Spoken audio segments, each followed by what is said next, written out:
জাতীয়তাবাদী দল গাংনী পৌর শাখা বাংলাদেশ জাতীয়তাবাদী দল গাংনী পৌর শাখা কার্যালয় গাংনী মেহেরপুর। Press note. বিসমিল্লাহির রহমানির রহিম। প্রিয় সাংবাদিক বন্ধুগণ, আসসালামু আলাইকুম। আজ 1 সেপ্টেম্বর বাংলাদেশ জাতীয়তাবাদী দলের 47তম প্রতিষ্ঠা বার্ষিকী। এই মহান দিবসে আপনাদের উপস্থিতিতে স্বাগত জানানো যাচ্ছে। মহান স্বাধীনতার ঘোষক, বহুদলীয় গণতন্ত্রের প্রবর্তক, আধুনিক বাংলাদেশের উপকার শহীদ প্রেসিডেন্ট জিয়াউর রহমানের হাতে গড়া সংগঠন বাংলাদেশ জাতীয়তাবাদী দলের বিএনপি 47তম প্রতিষ্ঠা বার্ষিকী আজ। আমরা গভীর উদ্বেগের সাথে লক্ষ্য করছি যে ইদানিং দলের ভাবমূর্তি ক্ষুণ্ণ করার জন্য বিভিন্ন স্বার্থন্বেষী মহল অপচেষ্টা অব্যাহত রেখেছে।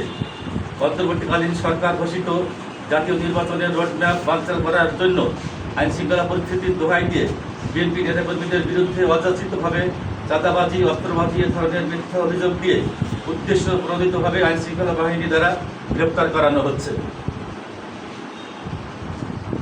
এরই ধারাবাহিকতায় মেহেরপুর জেলার গাংনী পৌরসভার 4 নম্বর ওয়ার্ড বিএনপি সাধারণ সম্পাদক গোলাম মুস্তফাকে নিজ বাসা থেকে অস্ত্রসহ গ্রেপ্তারের নাটক সাজানো হয়েছে।